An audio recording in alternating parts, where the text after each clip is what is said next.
This is a quotation that you made twice, I think, about Islam. It was wicked and vicious. You confirmed it the other day. You start off. Why is it a wicked and vicious faith? Because it treats women as second-class citizens, because it says that a woman victim of rape should be stoned to death for adultery, and because it orders its followers to be harsh with those of the unbelievers who live near to them, and it ordains as a religious duty the murder of Jews as well as other non-Muslims. That's in the Quran. There's no point shaking your head. There are good points about Islam. For instance, it opposes usury. It wouldn't have let the banks run riot in the way that the Labour Party and the Tory Party have done. There are good points, but it doesn't fit in with the fundamental values of British society: free speech, democracy and equal rights for women. So what's your policy on Islam?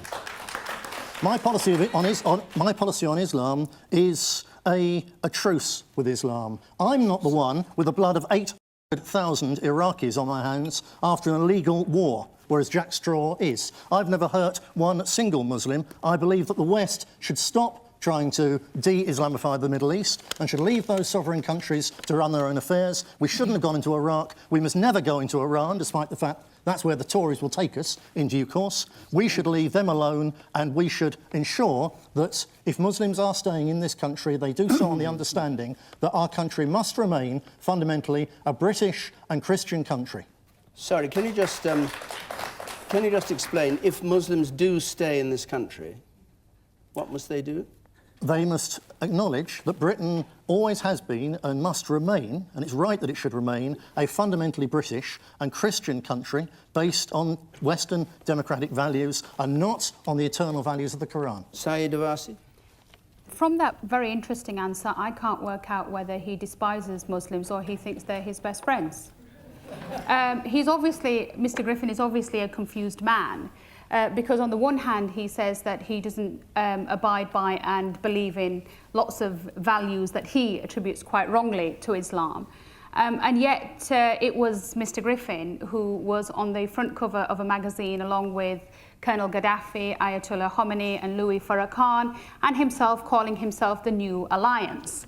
It was also Mr. Griffin who shared a platform with Abu Hamza. Many of you may know him as Captain Hook. Most Muslims think he's some nutter from the East End of London, and therefore not even part of the faith of Islam. And yet Mr. Griffin considers him to be a sheikh, i.e. a learned scholar, and he believes that he and Abu Hamza have similar views. Mr. Griffin is a thoroughly deceptive man who comes on here and tries to sell whatever message that he wants. He's no friend of Islam. He's here to demonize Islam, just as he demonizes Christianity. Because, you know, there is nothing Muslim about the likes of Abu Hamza and others who actually preach extremism in the name of that faith.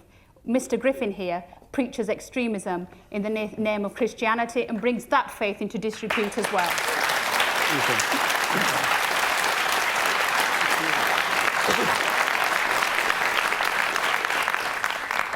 I'd like to say to Nick Griffin, travelling is all about education, educating your mind, understanding things. And I'd like to know how much travelling you've done around the world, because that is one sure way of learning the true side of another culture or a religion. How much travelling have you done, Nick? I've been a lot of the time around Europe, to the United States. I went to Libya long before members of the Labour government recently, and I said to the representatives of Gaddafi that before he should do anything else, he should stop funding the IRA, which might be why I never got to meet him. You wanted him to fund you instead? Yeah, yes, you did. On the man with spectacles You wanted him to fund you instead? The man with spectacles up there. That's why he went there. That's absolutely right. Thank you very much. I won't attack you, Nick, but I'm proud to be a British Bangladeshi Muslim who has stood for Parliament before in order to try to serve the British public. And I understand the importance of dialogue between communities. However, I find that you're isolating people like myself, the Muslim community, by refusing to engage positively. Instead, you are misrepresenting Islam and scaring people about Islamification. Surely, if that is, if you fear Islamic laws or Sharia laws, then really you should be going after the indigenous Christian community, because you're advocating Christianity. In the last book of the Bible, Revelation, it does say in 2 places that when Christ comes back, his rule will be the rule like a rod of iron, and nations will be smashed like potted clay. So why isolate Muslims and not target Christianity? Everybody, we can all lay our stories out and talk about, how we see Britain. We know what Britain is, but this doesn't really matter to Nick. Not really, Nick, not really. What matters to Nick is his own vision of this country, which is these little tiny potted bits of history. For instance, on his site, he starts his history largely in 700 AD. Where's the rest of British history? Where's the Romans? There's a reason the Romans aren't there, because they were a multicultural society. Anybody could be a Roman citizen.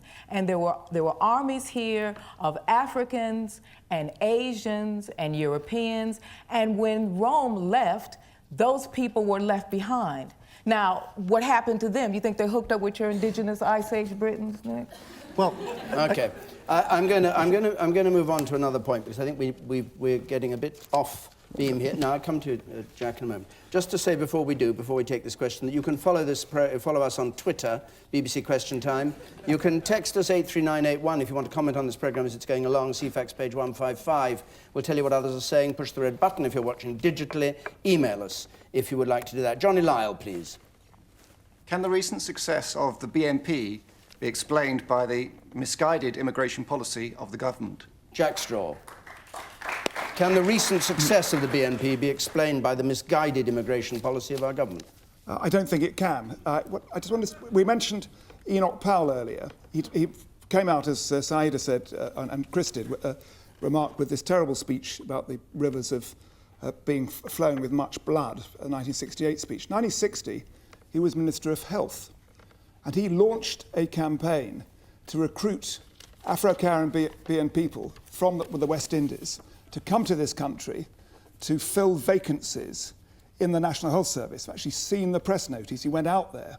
And so it wasn't a Labour government responsible for immigration. Yeah, but you've been in power now for nearly 12 years. So let's deal with the present, Jack Straw, and not go back to Enoch Powell. Let's deal with the question. Is the rise of the BNP, which has happened very recently, is that because of your government's policies? That's what Johnny Lyle is asking. So can you answer that? The BNP is a transmogrification from the National Front, the National Party, the British Union of Fascists before this.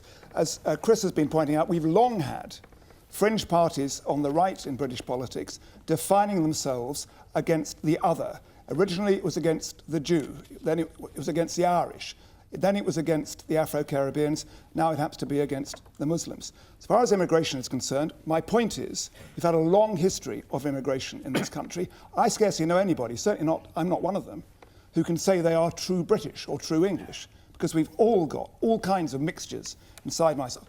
Are you saying there is no worry about the scale of immigration in this country? Is that the point you're making? No, I can't get at what you're saying. Of course there is a worry. But I also say to you, for example, as the latest figures show, there's been a net reduction in the increase in migration recently.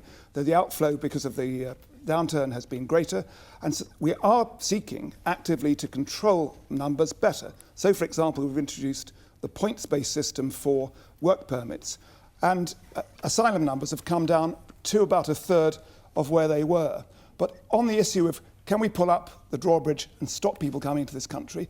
Can we stop people who come from a different country, who are then British citizens, from marrying who they wish to choose from wherever it is in the world? Certainly not, because one of the great strengths of this country is its diversity. And for the future, although of course I understand this very acutely in my own constituency, where now 30% of the population are of Asian origin, that it can be very disturbing to people when they see change in front of their eyes, and we are dealing with Sorry, can I try just one more time? Jack Straw. Dealing with that very well. Can I just try one more time to get you to either answer the question no or yes, accept that the rise of the BNP, and the reason that Mr. Griffin is on this panel tonight is because of their success in the European Parliament, as you well know.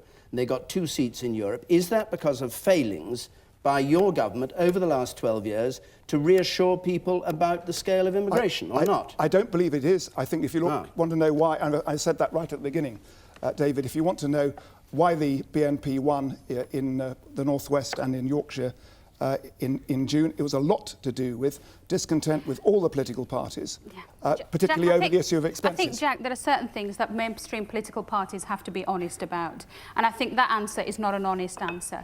There are a whole series...